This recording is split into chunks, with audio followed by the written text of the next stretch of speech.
All right, so 2 minutes turned into like 3 minutes. But we're going to get started now. Please understand and know that anything that we're going to talk about tonight, or anything that has happened in this place prior to my arrival, that is great history, but God was at work in this congregation. There's nothing that's been going on with my arrival that is significantly new, or what I'm trying to say is that God has been at work in this place for a long time. And hopefully, prayerfully, God is at work with us now, and God is leading us into a future. And so, do you understand what I'm trying to say? We are having some fun, and we've got some good energy going. But that energy is because of you. It's because of us. It's because of what God is doing in and through us. And so let us continue to pay attention to that.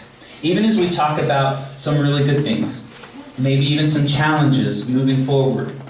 But it is God's Spirit that is most important in everything that we're going to talk about. Now, that being said, the last 6 months have been a lot of fun.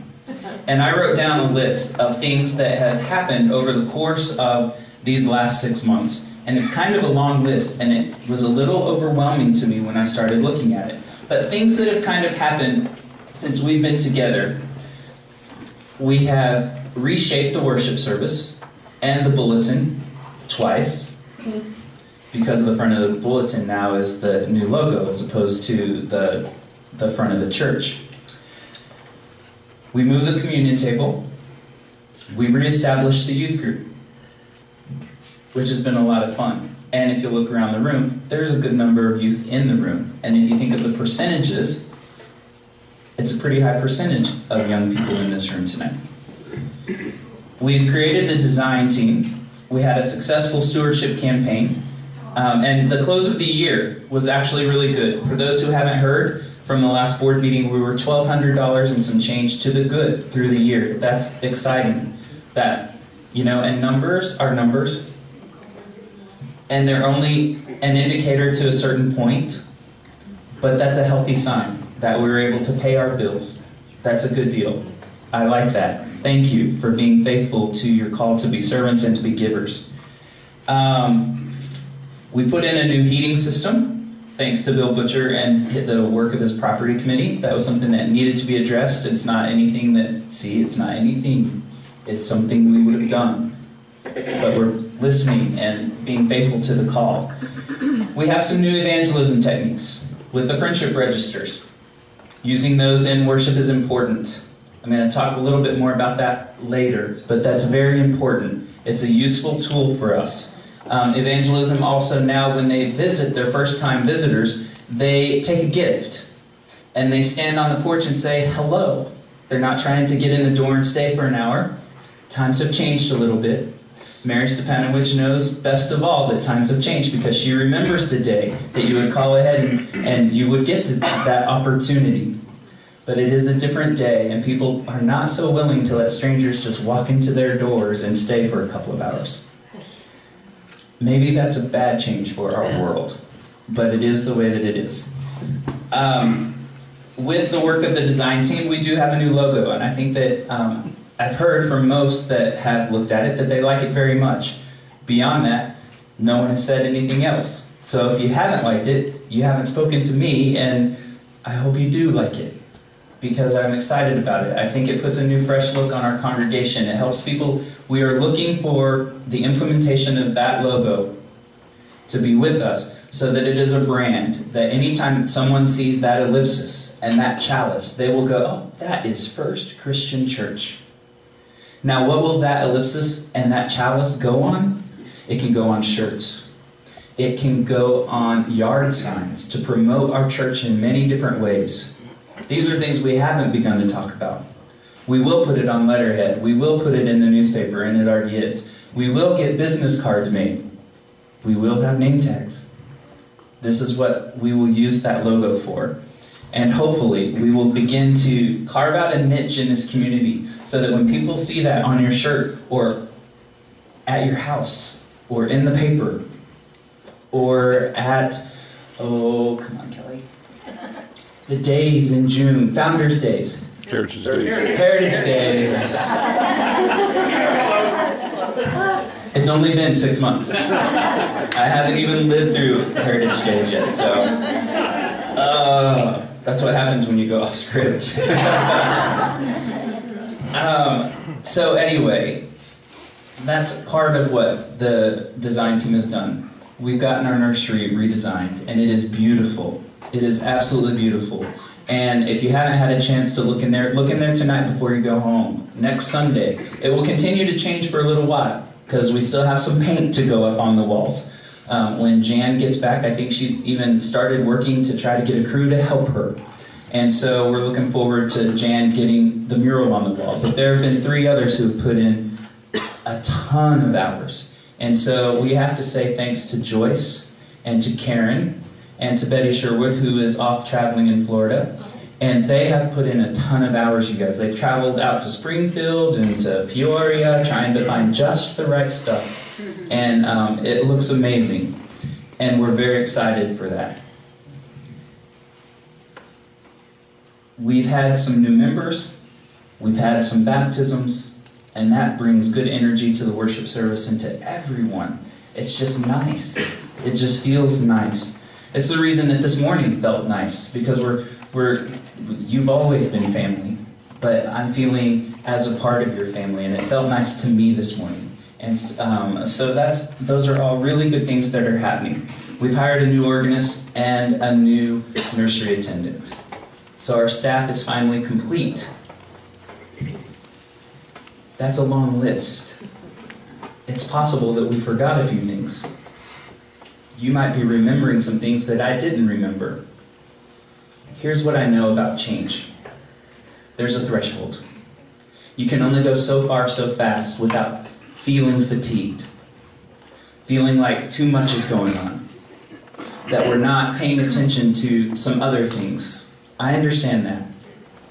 I think the things that have happened in these last 6 months are things that should be celebrated.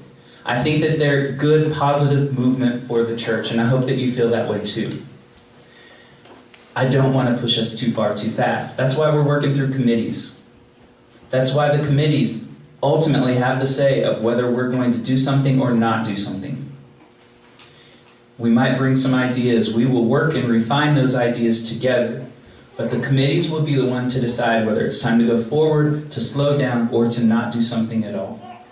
And I hope that those of you who have been working on committees, and hopefully everyone in this room will find a committee to be on this year.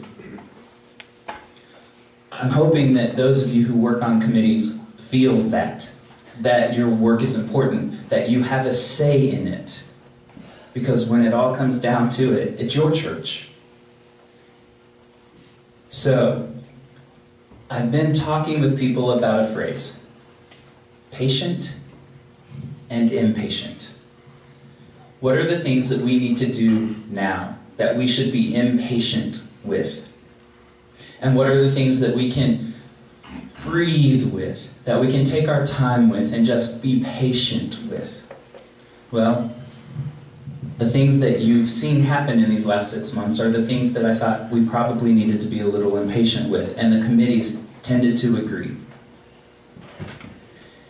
So those changes, transformations, renewal, those are better words. They've taken place. It's probably time to breathe a little. Now there still are a couple of things that we need to be impatient with. And what I need you to understand is that we've actually started this work.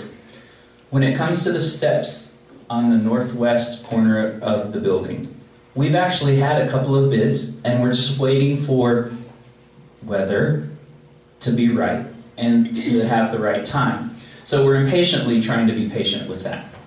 We also have to eventually, once we decide on a contractor, we've got to find the money. Everything always comes down to money. The other thing that we have to be patient in our impatience with is the roof. We have been working diligently to get contractors to come and give us more than just a partial look, to give us more than just a partial estimate. Here's my concern, and the property committee agreed to this. We have one place around our gutter system, and it looks really bad. There's no doubt about it. It's ugly. There's no better word for it. Horrific might be a better word, but you get the drift. It's just not pretty. And we have some rotted boards, and we have some work to do. We all know that. What we want to know is if we have more work to do with the gutters. So on the north side of the education building, on the east side of the education building, do we have work to do there? And we don't know until we do a little investigation. So here's where we stand with this. We've hired the white construction company. Not the education building. Yes, it's this building. Thank you, thank you, thank you.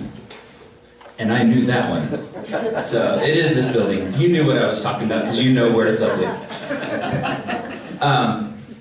We've hired them to come and bring a lift and to take a camera and go up there and show us what we've got to do. It's possible that if we want to keep the look of the look of our building the way that it is now, and we have significant work to do all the way around the building, it could cost us over $80,000. That's as good as an amen right there.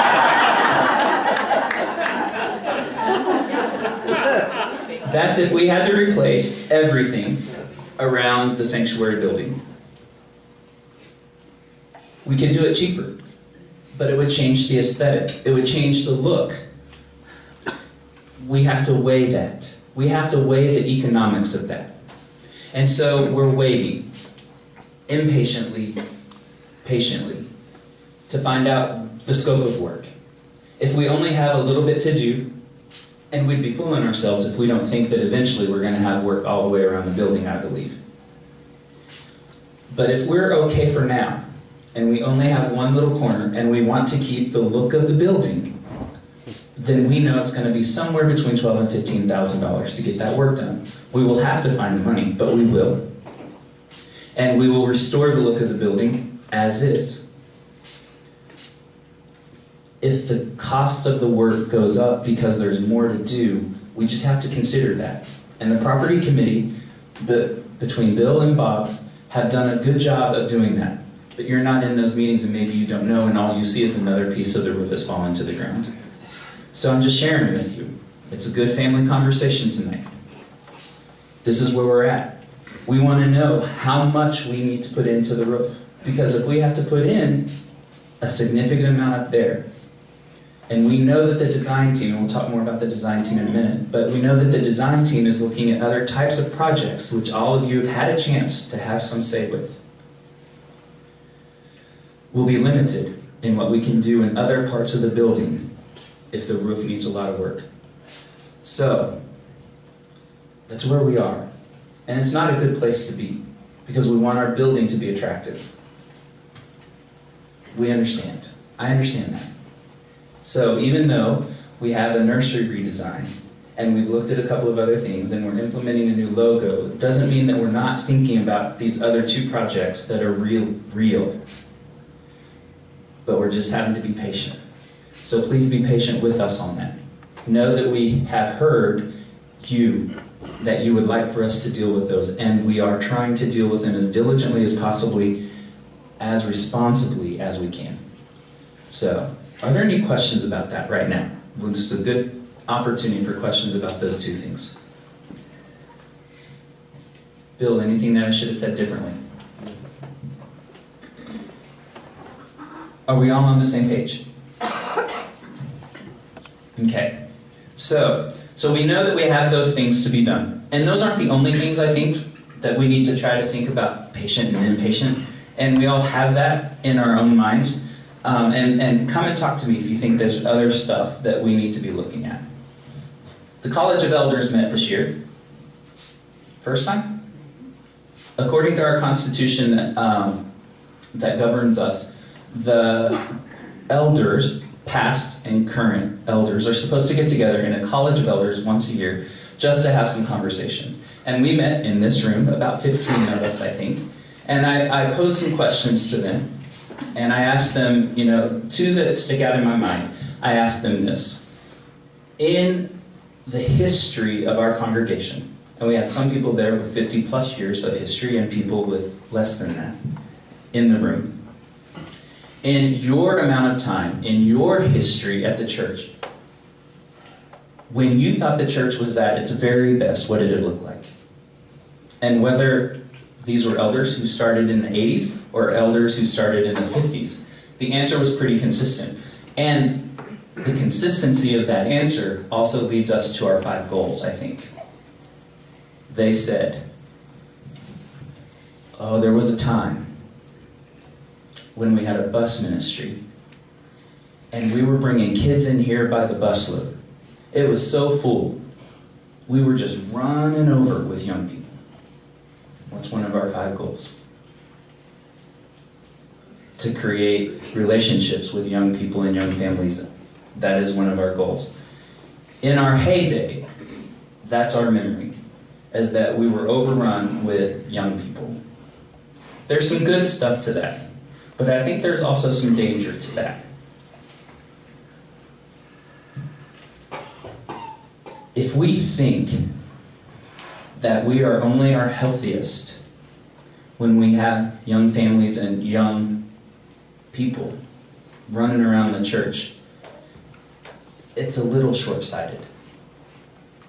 Because I am here to tell you, and I know some of you feel tired. I know that some of you feel like you've been doing it forever, whatever it might be for you.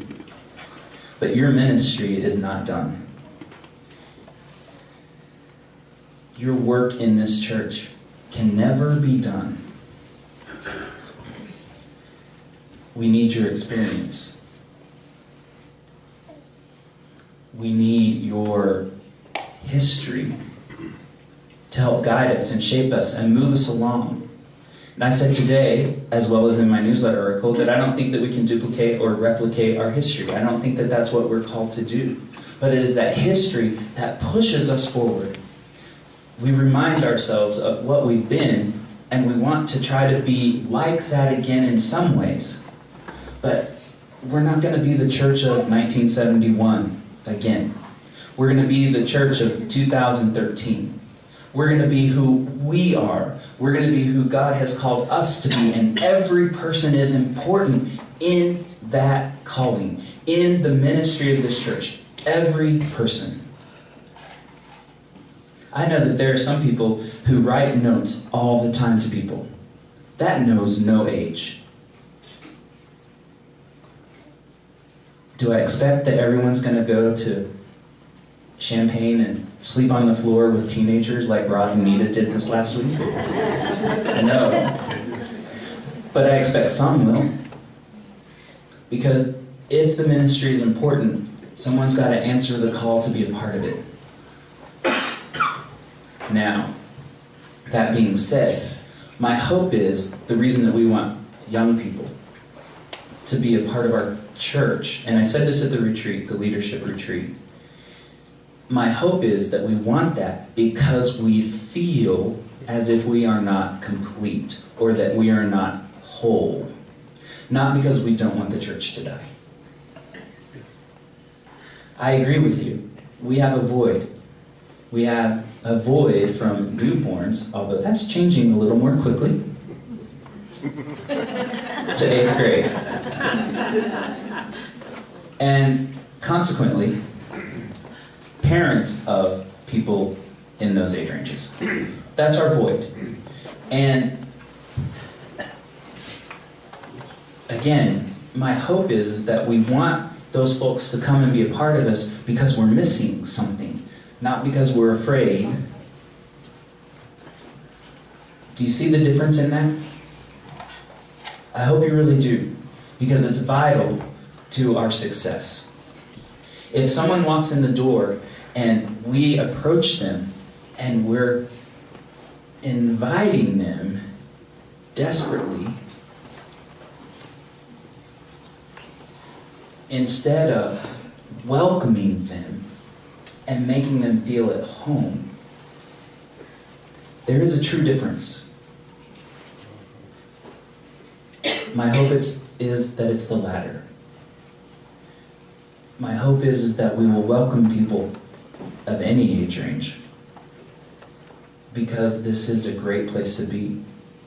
All the people who have joined this church this year, 15 plus people have joined our church. You know what they keep saying about you?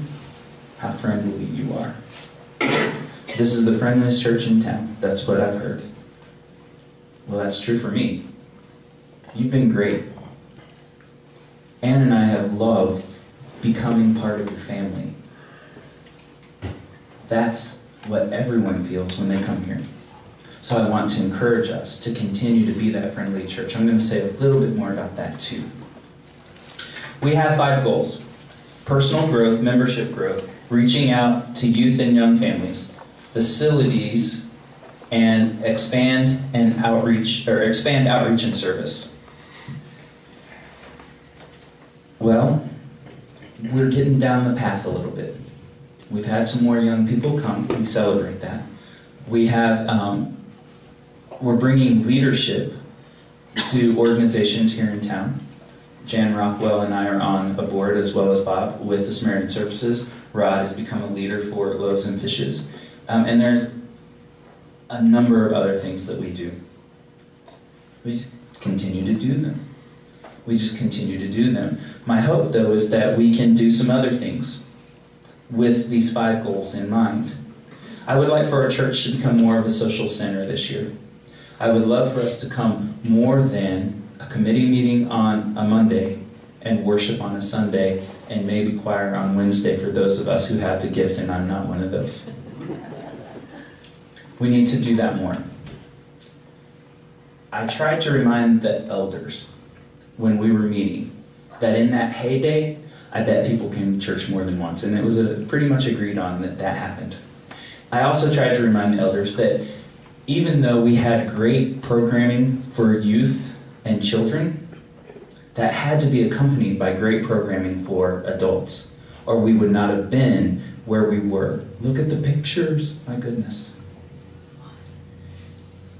Our memory is that it was for the young people. My bet it was for all people. And that's what I would like for us to do. I would like for us to do more than worship and meet. I would like for us to have more social activities. And so maybe that's one thing that our membership committee will look at. And in fact, we're looking at something big. We're looking at something big that could happen in our parking lot. That would be a draw for young families to come to our church. I'm not going to let the cat out of the bag yet, because we're just having the conversation. And it may not come to fruition. Why? It may not be right for us. It may not be the right project. But we'll have a chance to think about it and dream about it and see if it's something that we can do. But a fall festival in our parking lot, that would be fun, wouldn't it? We're trying to figure it out. Our committees have been challenged by myself and our board chairs, Betty and Bob. And these are some of the things that we're asking our committee chairs to look at for 2013. Our committees, actually, not just the chairs. So in Christian Outreach and Action, we're asking them to track volunteer hours, which they have already started to do, and they made a report for last year as complete as they could make it. But if you have an event, count up the number of volunteers, count up the number of hours those volunteers worked, and get that information to Rod. Rod, do you remember our number for last year? A couple thousand? It wasn't by 2,000. It was close to 2,000. I thought once we put in the mission trip hours that it the pushed hours it up. Rod stayed awake down at Joplin. And it come to 2,000. That's right. Well, we can add some more hours that Rod stayed awake overnight last night. So Christian Outreach and Action, they're looking at tracking those volunteer hours, because it's important. You know, we track our numbers, we track our money, but we haven't really necessarily done a good job of tracking our service in the past. Well, let's track our service, because that's as important as anything. That shows our health as much as anything. I think it's important to do. I think it's something that we'll be able to celebrate next year, because I bet the true number is more than 2,000. I bet the true number is more than 2,000 when you think of all the hours put in here on Sunday morning by people opening the doors and stationing the phones and different things like that. They're also going to look at the possibility of an adult mission trip. And so the opportunity to go away from a home and do some work somewhere at some point will fall into your lap. Will that be something that will be your call? Will that be something you'll be interested in? We don't know, but we're going to try. We're going to see if we can get that done. Christian education. We're going to clean and organize a lot, aren't we, Jack?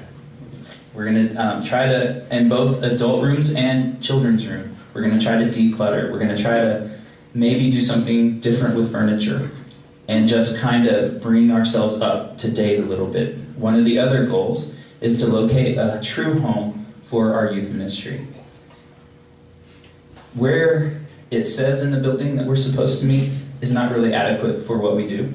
When we try to play big games, when we need to be close to a refrigerator or to the kitchen for snacks and things like that. So we're trying to figure out if there's a way to do something a little different for youth ministry. And so we're looking at that, and Christian Ed will continue to look at that. Evangelism is going to purchase name tags next week. Nancy's right there. If you need something with your name tag, you want it to say slick instead of... I don't know, I was going to make fun of someone, but I just couldn't come up with it fast enough. But Bob's such an easy mark. Although, you know, with that hair going, it's starting to... Slick would not be bad. So we're going to purchase and we're going to implement the name tags. I'm going to come back to name tags in a little bit. And evangelism is going to do some training with all of you. I'm going to come back to that in a minute because I think that this is an important subject for us to spend a little more time on. Membership is going to create new member packets, and they're going to create processes for tracking membership attendance. If for some reason you have been gone for 4 weeks, we need to notice that. And we're not doing that well right now. We need to notice if someone hasn't been in our midst, and we need to check in. We need to be able to say, we have missed you. Our Constitution actually says 3 weeks for the membership committee. If someone has missed 3 weeks in a row, a contact should be made by someone from our church. Bob and Betty Sherwood, they're about to be gone for 5 Sundays in a row. They need a call.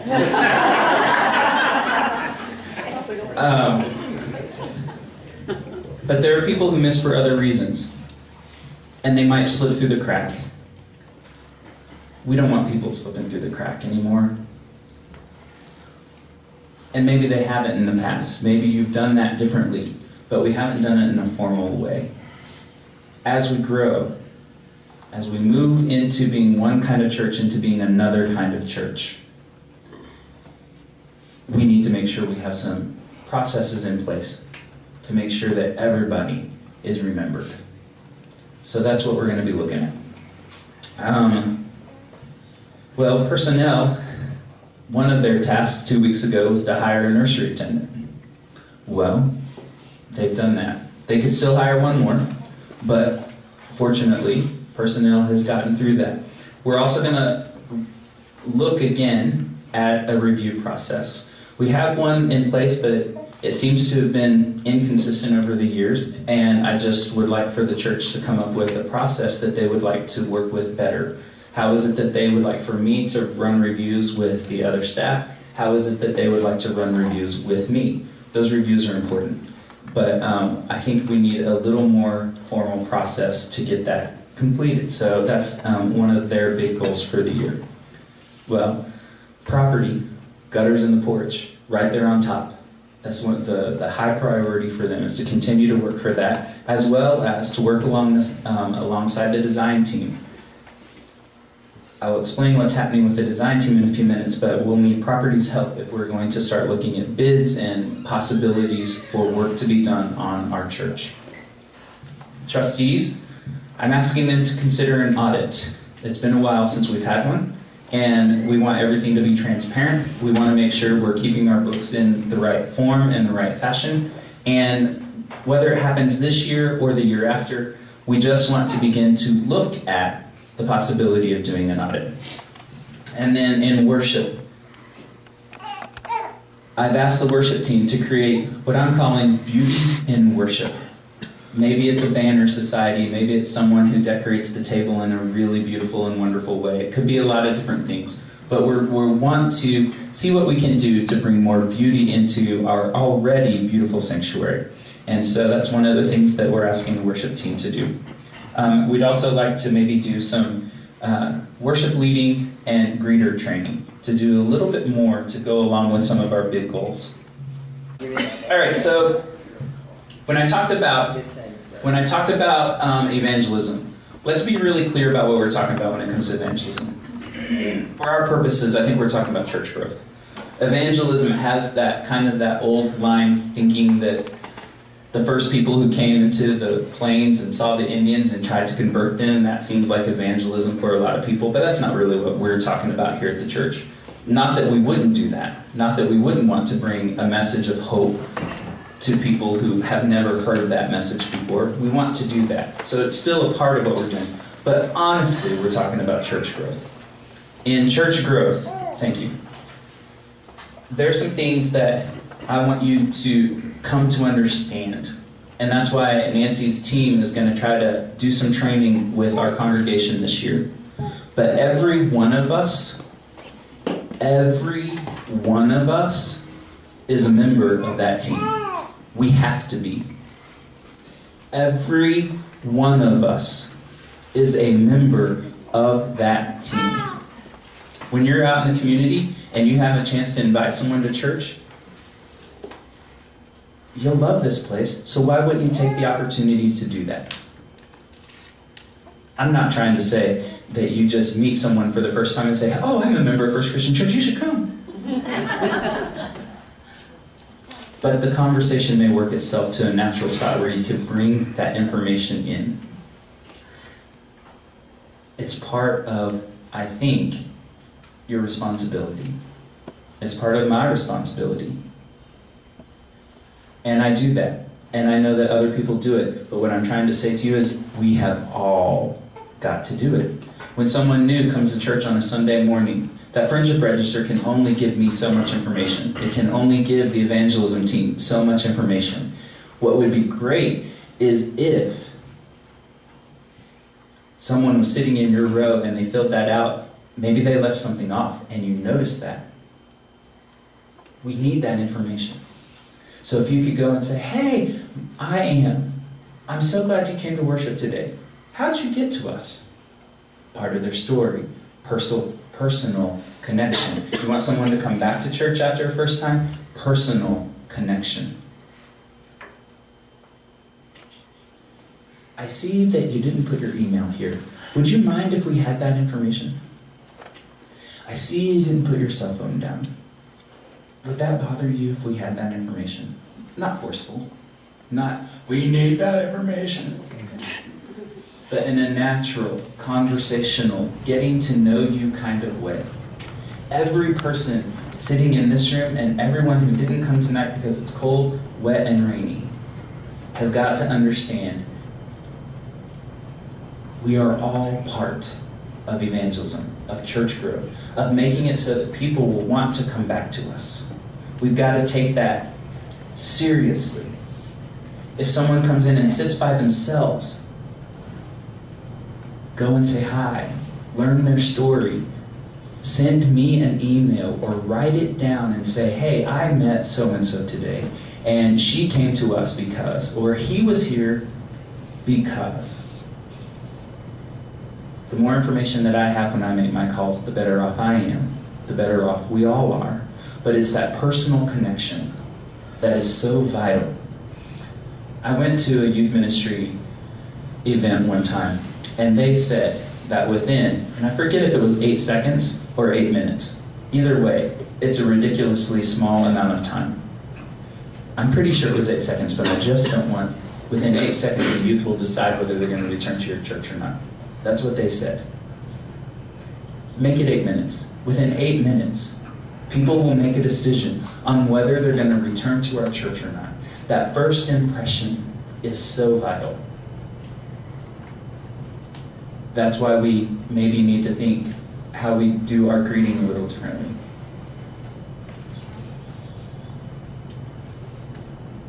I shared this story with the College of Elders. Fred Craddock, probably the most famous preacher we've ever had in our denomination. He and his wife Nettie were in Atlanta at a large disciples church, which means it had to be only one church, but we'll just act like we don't know which one it was, Peachtree Christian Church. So he was there for a week-long conversation with them, preaching kind of like a revival, but a large church would do it in their sanctuary instead of a tent. They were having this week with Fred. And it was worship services every night, and every night they would stand up in the middle of it and they would say, "Time to greet your neighbor in the name of our Lord." And everybody would get up and they'd walk around and they'd be all over the church. All over the church. And it would take 10 or 15 minutes of their worship service to do that. Well, the 5 days went by, and the last night, and Fred and his wife Nettie, they were out to dinner with the minister and his wife.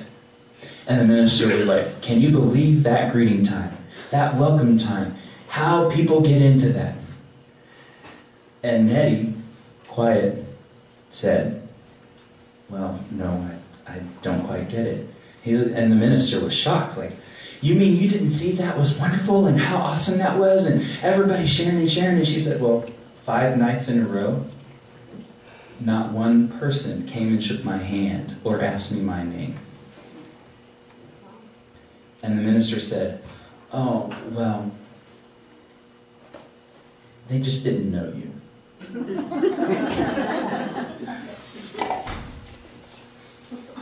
That's why it's so vital that we make that connecting point. We don't have that time in our worship service, and there are some that would like it, and there are some who are like, "Please don't make me ever do that." So we have to take advantage of the time we do have when people walk through the door, when they're sitting in the pew, after the worship service.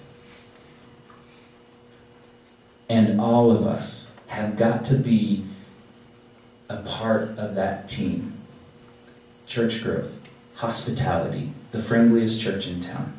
I know you will, because we've been doing it. I just wanted to bring it to the forefront of your attention on how vital, how important it is.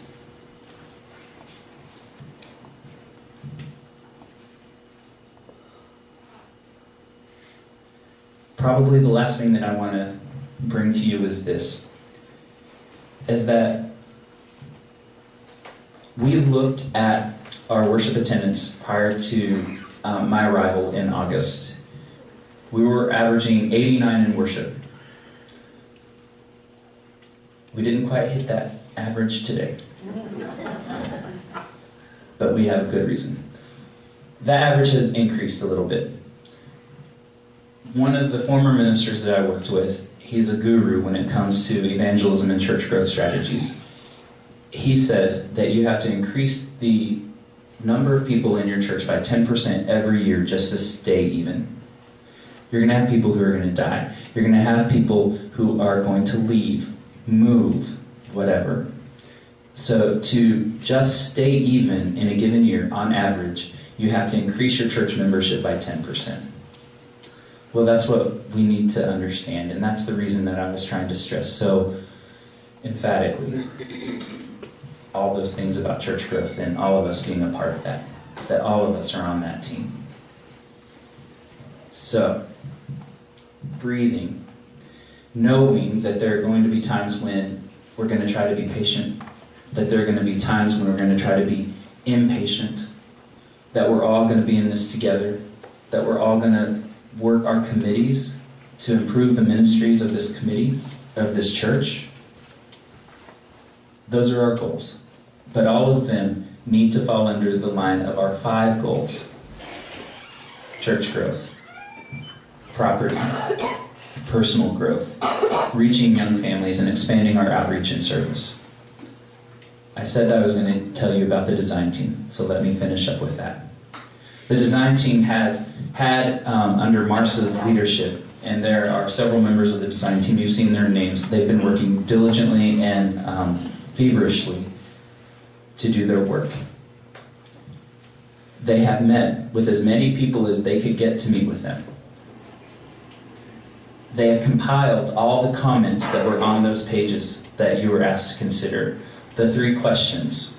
What concerns do you have in your area of the building where your group works the most? What dreams do you have for that? And how do you think that we can be more inviting to visitors? And all of that is a physical plant question. It's about the church structure. Do we have leaks? Do we have some things falling down? Do we have some things that need attention? What would you love if we had no budget issues? What would you love to have in that area? And how is it that we can be more inviting to visitors? Those were the questions. We've had tons of responses, and Marcia has done an excellent job of compiling all those. We've noticed that there are some things that seem to be consistent through the groups. We also know that the groups have their own areas of concern. So we're getting ready to send all of this back, and in fact, I think it probably hit mailboxes today for those of you who have led some of these groups. We're giving it back to you, back to the congregation. We're asking you, in your area, so for Disciple Women, this is kind of your area. For youth group, where's your area? For Christian Ed, your areas. And in your areas, what are the 3 most important things you think need to be done? Is it going to take money? Do you need more volunteers than just your committee? I think there are a few more questions, but you get the idea. We're asking for your 3 top projects and what resources you need to get those things done. Is it a promise that we're going to get everybody's top priorities done? It can't be. But we at least need to know. We need to know what needs to be done. Then there's a second page. And on that page, there's a listing of 10 things that seemed very consistent across the board. Whether it was dreams, whether it was inviting, whether it was concern. We're asking each of those groups then, overall, looking at the church and seeing these 10 things on a page, we'd like to know what your top 5 priorities would be. All the groups that have gone through this, and we'll have another open session, so look in the newsletter, listen to the announcements in worship. All the groups and anyone in the church will have a chance to do some of this prioritization. We need to know, what are our next steps when it comes to the building? What are our hopes and dreams? As soon as we can get through that process, we will begin to make reports to the board, and more than likely at that point, the work of the design team will be done. And then it will have to go to board officers, trustees, the board itself, and maybe a new special committee that will look at doing different things. But once we've gotten through the prioritization phase, I think the work of the design team will be done. Will some of them continue work? More than likely. But they won't be doing work in the same manner. It won't be gathering information. It will be moving towards something else. What is that something else? I don't know. But more than likely, money's going to be involved. It always is. So we will just begin to take our steps, and we will listen to our leaders, and we will bring things out. Everything will be transparent. You have a chance to have a say. So make sure you take that opportunity to do that. And then, so it'll probably be the March board meeting when we make our report. And so if you're interested in that, you can come to that board meeting. Board meetings are always open. We started off by talking about the fact that God is at work in this place. That God has been here, is here, and will be here for years to come. That is just the way it is with church. More importantly, that's the way it is with God. How do I know that? Because of my search process. This is the only church. This is the only church that I interviewed with. I put out my papers in January, just kind of feeling what was out there. I got a call from Bob Chatterton one night as I was finishing a soccer game. I was on the field. I had just probably yelled at my girls. And I was like, hello? And Bob said, this is Bob Chatterton. I am from First Christian Church in Macomb, Illinois. And I'm like, where?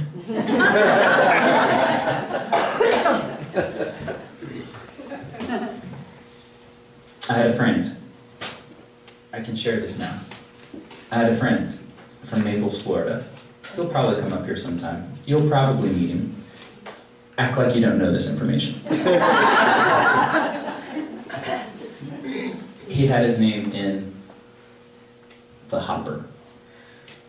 He went through some conversation, and I don't know exactly how detailed it was. I don't know if it went to a formal interview or not, but as the process went, he decided to take his name out.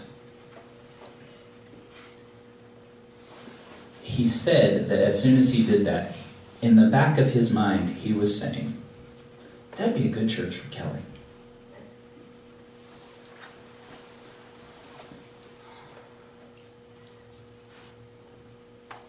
It is a great church for me. And I hope that you feel that we are a great team together. I do believe that we have great work ahead of us, and that God is in the midst of this process and has been even before we knew, and brought us to be together in this specific time and place. So whatever successes we have, they are God's. Whatever challenges that come, God will see us through.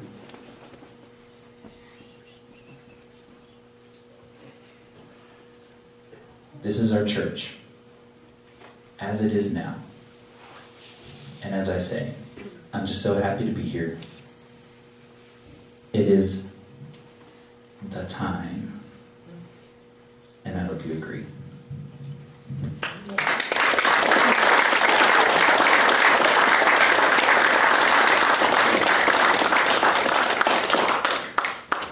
I had a 15-second prayer. Now, when a preacher stands up in front this morning and calls me a friend, and then uses me for example here, what kind of a friend is that? At any rate, may you just ponder. I hope everyone really enjoyed being here. To me, this was like sitting around the kitchen table. To me, this was like sitting around the kitchen table and discussing the church. You know, discussing the choir director and the preacher and the preacher's wife and whatever else we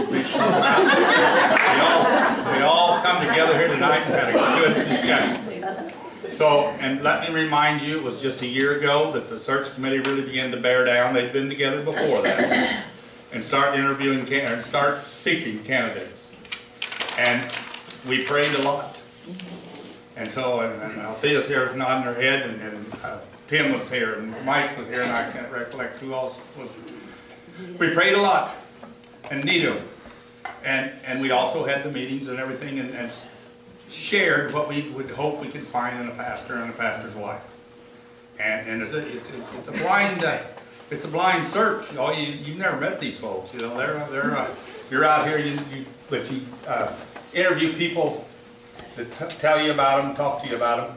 They come here and have a face-to-face interview, and so you'll know we set up there in the parlor. And I told Kelly, I said, I'm the only one in this church like me. But are you ready to deal? Should there be any others like me? Are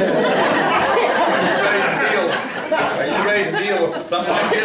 Kelly said, yeah, I think I am. So, at any rate, here's in a year's time, it's our prayer. We found that Kelly and Ann, or they came to us, or they accepted the call, or however you want to think of it. And I just definitely think of it as through prayer. I just do. And here we ended up with an inspiring, a visionary, a person that I just, don't you all feel good about being involved in the committees and being something to do and thinking you're part of the church? And so I just think so many things have developed here that it's exciting. And we see the church, there's always work to do, whether you've got a job at home or in your own life to make a living, or whether you're committed to being part of the church. And it's so good to see, we've really we got these youth, there's the Reed boys, and we got a baby back here. And we got other young people, we got babies to come. And these people are going to have ownership in this church. They're here, and I know why Collar County come because they heard there's going to be dessert. At any rate, they're being involved, they get some ownership in the church. And I know everybody's tired of saying it, but so many good things that I get so excited about the church as my way to be. But we're just so happy, we're so thankful that Ann and Kelly came. And now we've had this State of the Church address. I've never been in a State of the Church address in my life, but I like to know where.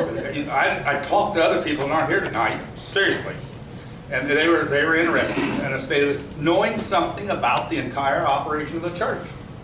And when your preacher takes a part of his Sunday night to share this with you, get us all on the same board. It just keeps us more involved. So I'm going to send you all, every one of you in this room, it's got to. Yeah, as far as I'm concerned, you got home. Because you know there's more not here than here. And some of them had some concerns, but they aren't here tonight due to weather or whatever. Everyone is to share with someone in our congregation, or outside it for that matter, but in our congregation, what developed here tonight.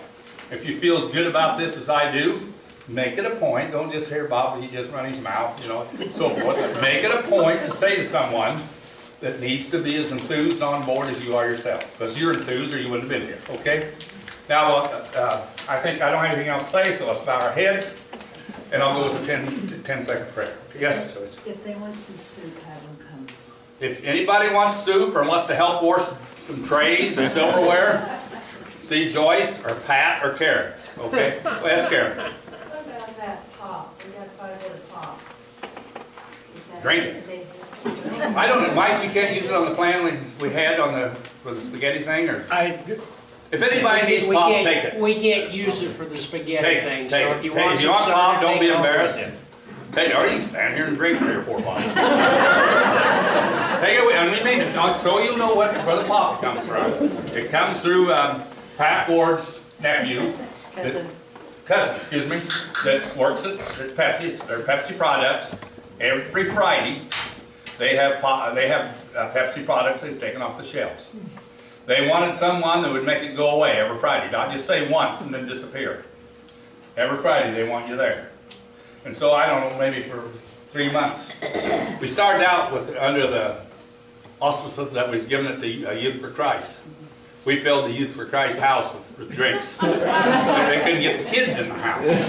So then we started taking it to Loaves and Fishes. We're getting, really guys, nobody has any sense of what this is, 2 to 3 tons of pop every Friday. Wow. That's a pickup load, level full. Is that about right, Mike? Would you say, Rod? Yeah. You don't want to go out there with an S10 and try to get the pop. Because they take a forklift and set these pallets in the truck. So Rod and Mike and Chris is one to help, and I wanted to get a week when we had enough to make it worth his time. I wanted a lot of pop, not really. And Donnie. And Dave, Dave Montgomery have all helped, and we loaded this on carts and whatever, and get it upstairs and over the Presbyterian Church and Loaves and Fishes, Youth for Christ. I've given some, so you'll know, Samaritan Services, both men and women, and many, many other places, truthfully. Many, but there's not that much drink coming every week. It is dated, some of it, but usually on Judgment's Plain, and Mike and I thought we'd use it for the spaghetti thing. So we brought some over here to have that ready, and I guess we aren't going to use it. We can't use it for that. That's all. And Mike and I didn't know anyhow for sure whether we did or not. So it's here. You can have some. There'll be more next Friday. There'll be more. There's more, yes. Don't take the refrigerator. Just okay. Let's everybody bow their head. Father God, it's just so good to gather tonight and have a state address of the state of the church, and just so we all can know, may we each be moved to share what we've learned tonight with friends. And our prayer is that may we each live to bring joy to God. In Jesus' name, amen. Amen.